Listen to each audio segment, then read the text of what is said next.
Cet appareil présente également des inconvénients et nous allons passer en revue les points à garder à l'esprit avant de vous rendre en magasin.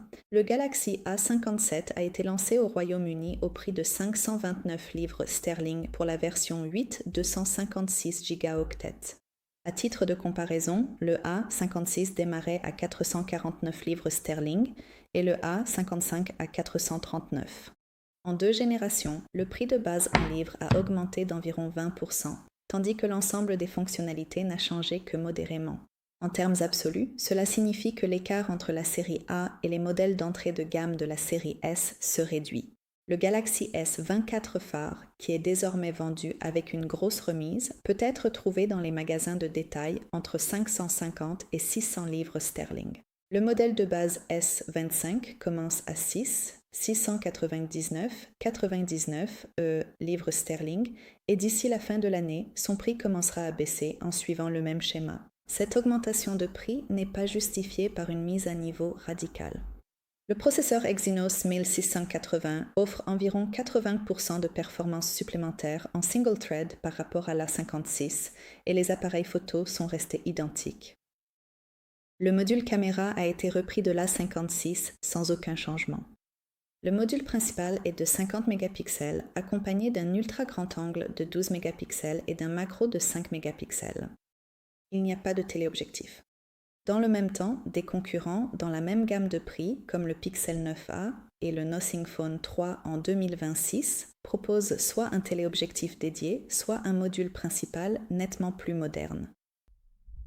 En pratique, cela signifie que les portraits sur l'A57 sont toujours réalisés en recadrant à partir du module principal, ce qui entraîne la perte habituelle de détails sur les contours des cheveux et des vêtements. Le zoom au-delà de 2 fois est numérique et dès 4 fois, on peut voir des artefacts de traitement.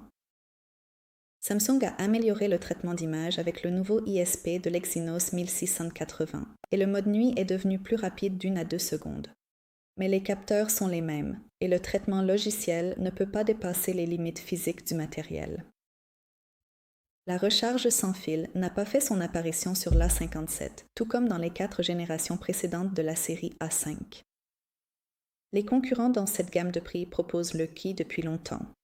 Le Pixel 9 prend en charge la recharge sans fil depuis 2024. Le Nothing Phone 3 l'a depuis sa sortie. En pratique, cela signifie que vous ne pourrez pas utiliser de support de charge sans fil sur table de nuit ou en voiture avec l'A57.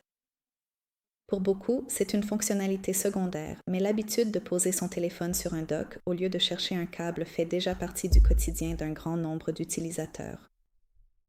La charge filaire est également restée à 25 watts. Xiaomi et Motorola, dans la même catégorie, proposent depuis longtemps 67 voire 120 watts. Samsung a conservé 25 watts dans la série A depuis 2021. Dans les versions européennes de l'A57M, seul le smartphone et un câble USB-C sont inclus dans la boîte. Et ici, on peut le voir, il est posé à l'intérieur.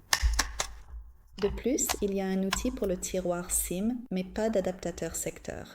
Samsung a introduit cette politique en 2021 pour les modèles phares, puis l'a étendue à la série milieu de gamme. Techniquement, ce n'est pas une nouveauté, mais il est bon de le garder à l'esprit lors du calcul du coût final.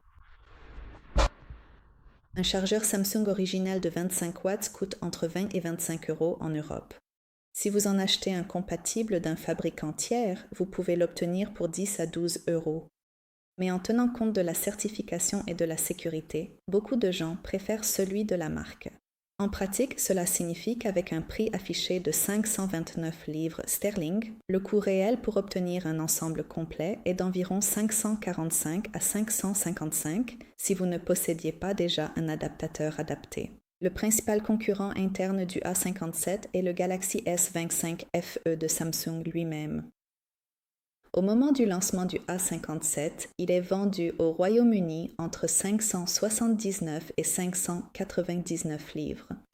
Donc la différence est d'environ 50 à 70 livres. Pour ce coût supplémentaire, le S25FE vous offre un processeur Exynos 2400, des performances équivalentes à celles du S24, un téléobjectif avec un zoom optique 3 fois, la recharge sans fil 15 watts, une protection IP68 au lieu de IP67 et un écran de meilleure qualité avec une luminosité maximale de 2600 nits. Les deux modèles bénéficient de la même politique de mise à jour, 6 ans de mise à jour Android et 7 ans de correctifs de sécurité. Le seul aspect où l'A57 l'emporte, c'est l'épaisseur du boîtier. Le S25FE est plus épais de 0,8 mm. Sous tous les autres aspects, lorsqu'on compare les spécifications sur l'écran du magasin, l'acheteur est généralement séduit par le modèle FE. L'A57 n'est pas le meilleur choix pour ceux qui prennent activement des photos avec leur téléphone et qui sont habitués à avoir un zoom optique.